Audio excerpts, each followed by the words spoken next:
welcome back to my channel. My name is Holly, this is She Reads. Today we are going to be doing a book outlet unboxing. So I had to order off of Book Outlet because I did not have the book that my friend Georgia and I decided to read for our next Bestie Book Talk video, which was Caravel by Stephanie Garber. So I wanted to order it off Book Outlet so that I could get it for cheaper, of course. And also I wanted an excuse to just like buy a few other things as well. So I just opened it up, but I have not looked through it yet. And to be honest with you, like it was a couple weeks ago, so I kind of already forget what I had ordered. So this is going to be just as a surprise to me as it is to you. So let's just get right on into it and see what I have picked out.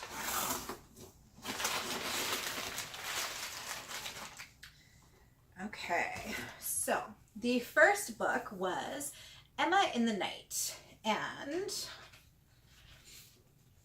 one night 15-year-old Cass and her 17-year-old sister Emma disappear.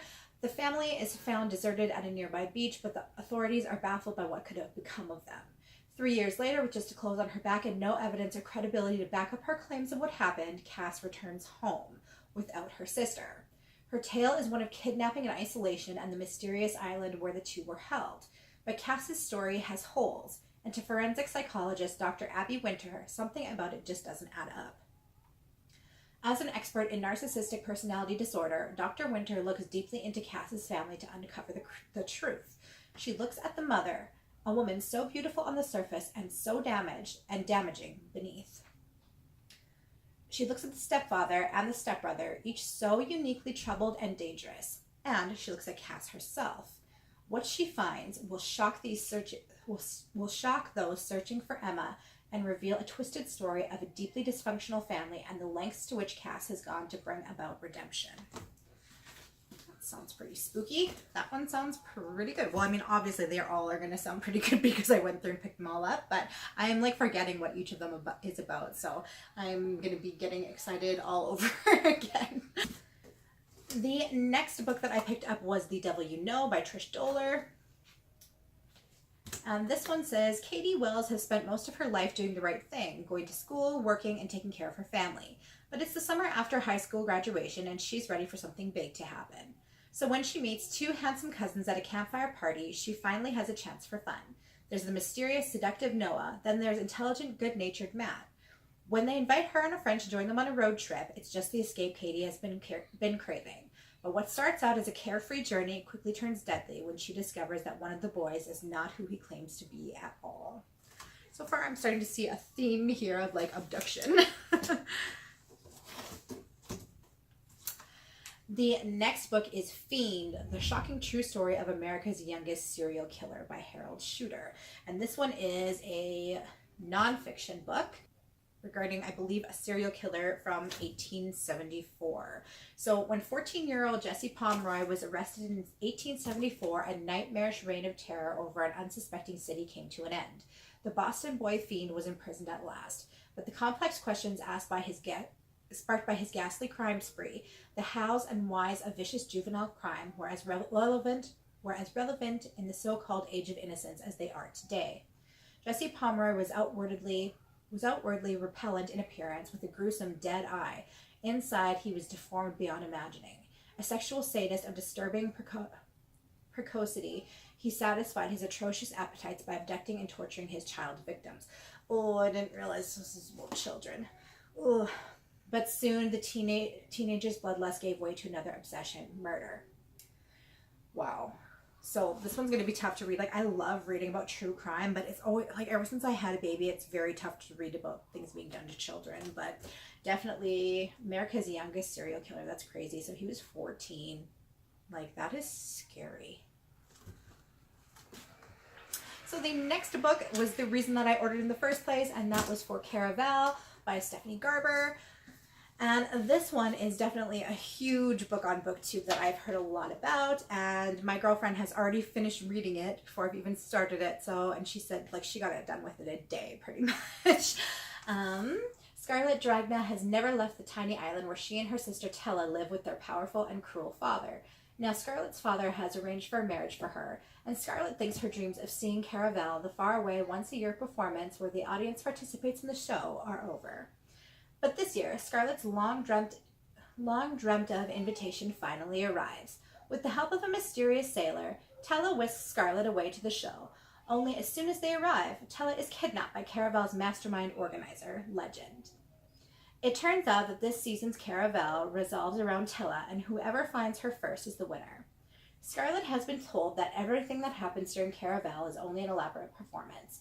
Nevertheless, she becomes enmeshed in a game of love, heartbreak, and magic. And whether Caravel is real or not, Scarlet must find Tella before the 5 nights of the game are over, and a dangerous domino effect of consequences will be set off, and her beloved sister will disappear forever. So, this one, of course, I'm sure is going to be awesome. My friend is raving about it. She's already on to the sequel. The next book that I got is a lot smaller than I thought it was going to be, but it is Be Good to Yourself Therapy. It says, Feel Better, Open Me, written by Cherry Hartman and illustrated by R.W. Alley. And this one was only like, I think $1.99. I'm all about self-help and trying to better ourselves in daily situations. And these were, like, I thought that this was an actual, like, book, but, I'm just opening it here, and it says, when you have work to do and you don't want to do it, decide what really needs to be done and what can wait. When you want something from someone else, ask. You'll be okay if they say no. Asking is being true to yourself. So, I mean, I guess this is just like tips, I guess, on how to be good to yourself. I don't know, it looks cute. It's got illustrations. It's definitely not what I thought it was, but it looks cute.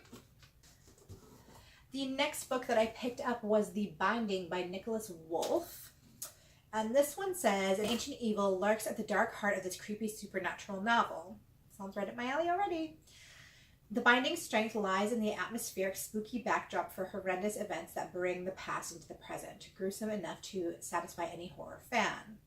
Terror has come to Northam, Massachusetts, as a brutal slang on the local college campus shatters the tranquility of this once sleepy town. But for young psychiatrist Nat Thayer and his oldest friend, Detective John Bailey, there may be more connected to this shocking act of violence than anyone could have imagined. One of Northam's patriarchs has approached Nat with a desperate plea for help, convinced that something fearful has overtaken his beautiful daughter, Becca. Even though Becca is alive, she truly believes the opposite, that she was also murdered 3 weeks earlier, which Nat diagnoses as Cotard delusion, an obscure condition sometimes described as walking corpse syndrome. And as the mystery deepens, Nat and John soon understand that sinister forces may have been resurrected from Northam's disturbing history, and that some malignant secrets were not meant to stay hidden forever. That sounds awesome. The next book that I picked up was Ruthless by Carolyn Lee Adams.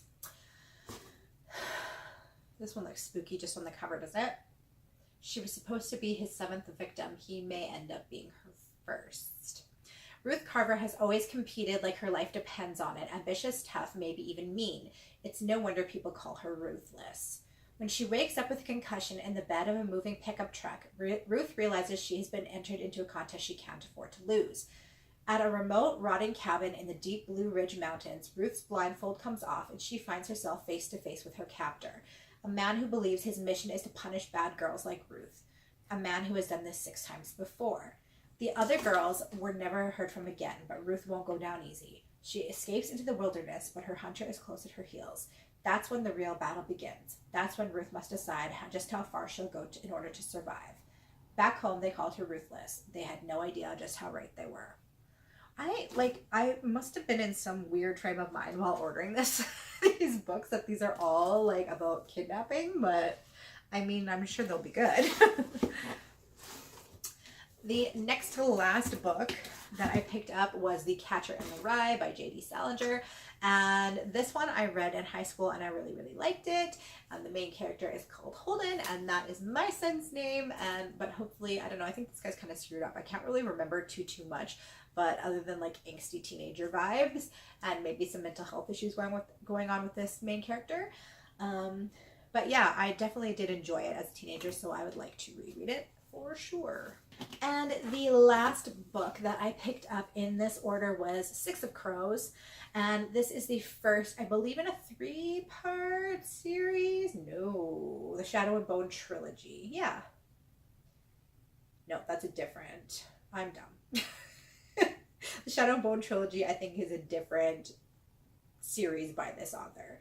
But I'm pretty sure that this is either a trilogy or it's definitely a duology at least, because the next one is Crooked Kingdom. But I've seen tons of great reviews on this one by Lee Bardugo. And it says, Ketterdam, a bustling hub of international trade where anything can be had for the right price. And no one knows that better than criminal prodigy Kaz Brecker. Kaz is offered a chance at a deadly heist that could make him rich beyond his wildest dreams, but he can't pull it off alone. A convict with a thirst for revenge, a sharpshooter who can't walk away from a wager, a runaway with a privileged past, a spy known as the Wraith, a heart-render using her magic to survive the slums, and a thief with a gift for unlikely escapes. Kaz's crew are the only ones who might stand between the world and destruction, if they don't kill each other first. So this isn't typically something that I would probably pick up, but I've just seen like such good reviews on it that I figured I would give it a shot. And I think it was like quite cheap on sale right now.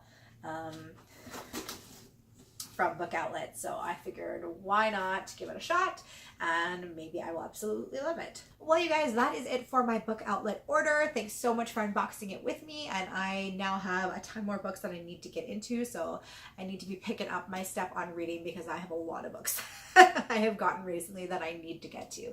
Let me know in the comments down below if you've read any of these and what your thoughts on them are, and let me know which one you think I should pick up first, other than, I mean, the first one that I have to pick up is Caravel because I'm doing that as a buddy reads.